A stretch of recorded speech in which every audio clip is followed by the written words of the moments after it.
Hello दोस्तों, स्वागत है आप सभी का आपके अपने यूट्यूब चैनल अवे क्लासेस में। दोस्तों, आपको पता होगा कि स्कॉलरशिप्स की तैयारी के लिए हमने जो सीरीज चलाया हुआ है, ये हिस्ट्री के क्रम में नंबर 3 है। ठीक है, अब तक हम लोगों ने 20-20 करके 2 क्लास मतलब 40 प्रश्नों को देख लिया है। आज हम इसके आगे के देखने वाले हैं। चलिए, ज़्यादा समय नहीं बिताएंगे, तुरंत अपने सब्जेक्ट को पढ़ना शुरू करते हैं। अधिक जानकारी के लिए हमारे यूट्यूब चैनल अवे क्लासेस से जुड़ करके जान सकते हैं कि आप क्लास 8 से लेकर 12th के बीच में स्कॉलरशिप की तैयारी कैसे कर सकते हैं। चलिए, नंबर 42 है कि भारत पर आक्रमण करने वाला पहला मुस्लिम आक्रमणकारी कौन था। तो आपको बता दें, ये सबसे बहुत महत्वपूर्ण प्रश्न है, हर एग्जाम में पूछा जाता है।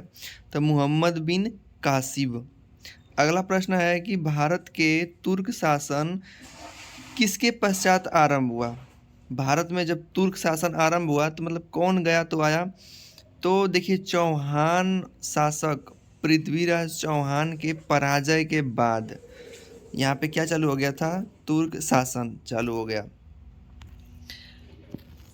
जैसे कि पानीपत के युद्ध जो हुआ था प्रथम द्वितीय 1191 और 1192, तो उसके बाद द्वितीय में पृथ्वीराज चौहान हार गए, तो उसके बाद तुर्क शासन चालू हो गया।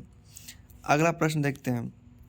अगला प्रश्न दिया है कि इल्तुतमिश किसका गुलाम था। तो आप बताएंगे कि इल्तुतमिश कुतुबुद्दीन ऐबक का गुलाम था। अगला प्रश्न है कि फिरोज तुगलक के शिष्य में कौन सा कथन सही है। फिरोज तुगलक के विषय में विषय में कौन सा कथन सही है।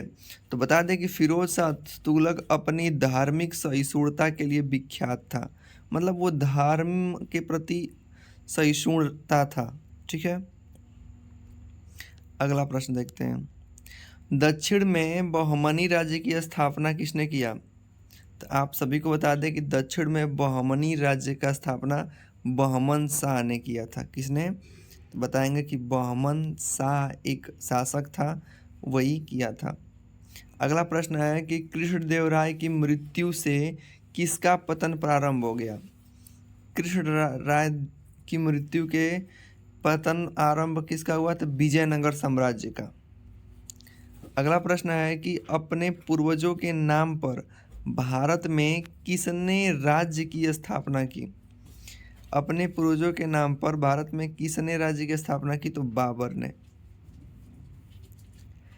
अकबर के शासनकाल में हिंदू, तो बता देंगे कि राज्य में समान अधिकार प्राप्त नागरिक बने। मतलब अकबर ही एक ऐसा राजा था मुगल वंश में जो कि उस अपने शासन में मुस्लिम, और जैसे मुस्लिम को सम्मान मिलता था अधिकार, वैसे ही हिंदुओं को भी क्या मिलता था, सामान्य दर्जे का व्यवहार मिलता था, स्थान मिलता था। अगला प्रश्न है कि अकबर की मृत्यु 1605 ईस्वी में किस कारण से हो गई। तो देखिए, अकबर की मृत्यु किसी युद्ध में न होकर किससे हुई थी, बीमारी के कारण हो गई थी। अगला प्रश्न दिया है 51, औरंगजेब। तो औरंगजेब कैसा व्यक्ति था, तो बताएंगे व्यक्तिगत रूप से गुरु तेग बहादुर के शहादत के लिए उत्तरदायी था। इसने सिखों के जो गुरु थे तेग बहादुर, उनकी हत्या करवा दिया था। अगला प्रश्न आगे देखते हैं। दिया है कि भारत में अपने व्यापारिक केंद्र सबसे पहले स्थापित करने वाले यूरोपीय लोग कहाँ से आए थे। तो आपको इसके बारे में बता दें कि पुर्तगाली पूछा है ना, यूरोपीय, तो मतलब ये पुर्तगाल थे जो सबसे पहले भारत में अपना व्यापार स्थापित करने वाले थे। कौन सबसे पहले भारत आया था, तो वास्को डिगामा आया था। कहाँ आया था, केरल के कालीकट बंदरगाह पे 1498 ईस्वी में इसने आया था। अगला प्रश्न दिया है, सर टॉमस रो किसके शासनकाल में भारत आया था। तो आप बता देंगे कि सर टॉमस रो जहांगीर के शासनकाल में आया था। मोस्ट इम्पॉर्टेंट प्रश्न है, आप इसको ख्याल रखेंगे। अगला प्रश्न दिया है कि शिवाजी की सबसे महत्वपूर्ण उपलब्धि क्या थी।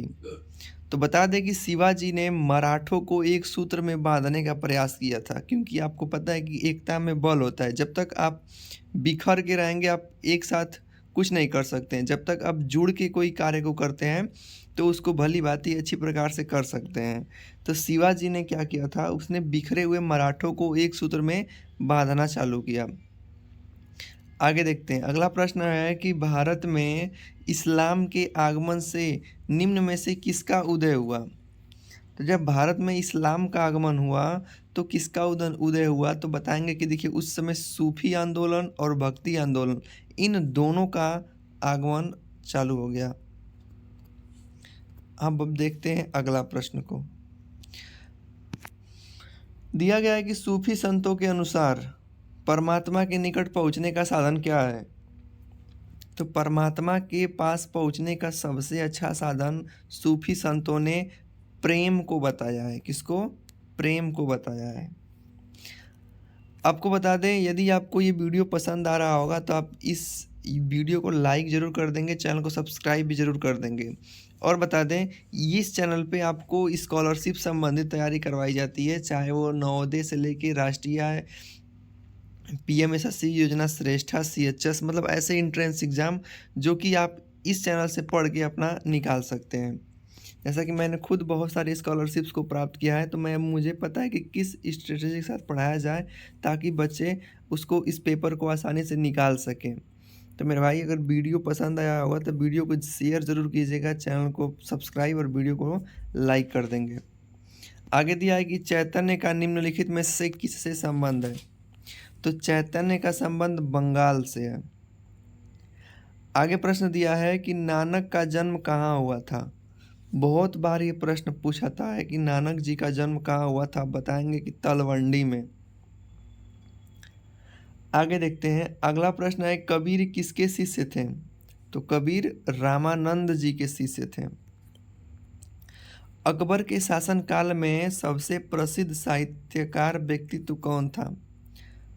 अकबर जो था उसके शासनकाल में सबसे प्रसिद्ध साहित्यकार तुलसी जी थे। कौन से? तुलसी जी। अब आपको कमेंट करके बताना है तुलसी जी ने किस ग्रंथ की रचना की है। देखते हैं किसका कमेंट आता है और कमेंट बॉक्स में देखते हैं कौन इसका सही उत्तर देता है। अगला प्रश्न दिया है, शिवाजी ने किस किले का निर्माण करवाया? तो शिवाजी राजगढ़ किले का निर्माण करवाया था। राजगढ़ किले का निर्माण करवाया था। अगला प्रश्न है कि पानीपत के तृतीय युद्ध 1761 में मराठों की पराजय का मुख्य कारण क्या था? मराठा क्यों हार गए पानीपत के तीसरी लड़ाई जो कि 1761 में हुई थी? तो उसका हारने का मेन कारण था जाट और राजपूत शासक के समर्थन की कमी। अब यहाँ पे दो प्रश्न बन सकते हैं, पानीपत का प्रथम युद्ध कब हुआ था और पानीपत का प्रथम युद्ध कब हुआ था और पानीपत का दूसरा युद्ध कब हुआ था? कमेंट बॉक्स में कमेंट कीजिएगा आप लोग। अगला प्रश्न दिया हुआ है कि नादिर शाह, जो कि बहुत ही बड़ा लुटेरा के नाम से जानते हैं, तो नादिर शाह के आक्रमण के समय कौन मुगल सम्राट राज्य कर रहा था? तो जब नादिर शाह भारत में आया तो उस समय मुगल वंश में मुहम्मद शाह था। कौन था? मुहम्मद शाह। 64 नंबर का प्रश्न है कि भारत का अंतिम मुगल सम्राट कौन था? तो भारत का अंतिम मुगल सम्राट बहादुर शाह द्वितीय था। कौन? बहादुर शाह द्वितीय। तो दोस्तों, आज की इस वीडियो में बस इतना ही प्रश्न को रखते हैं। वीडियो ज़्यादा लंबी ना हो, आप छोटे छोटे वीडियो से आप अधिक से अधिक प्रश्न की तैयारी कर सकें, ये हम लोग का लक्ष्य रहता है। अब तक बता दें, हमने 1 2 3 इसको लेके पूरा 3 हिस्ट्री के वीडियो हो जाएंगे।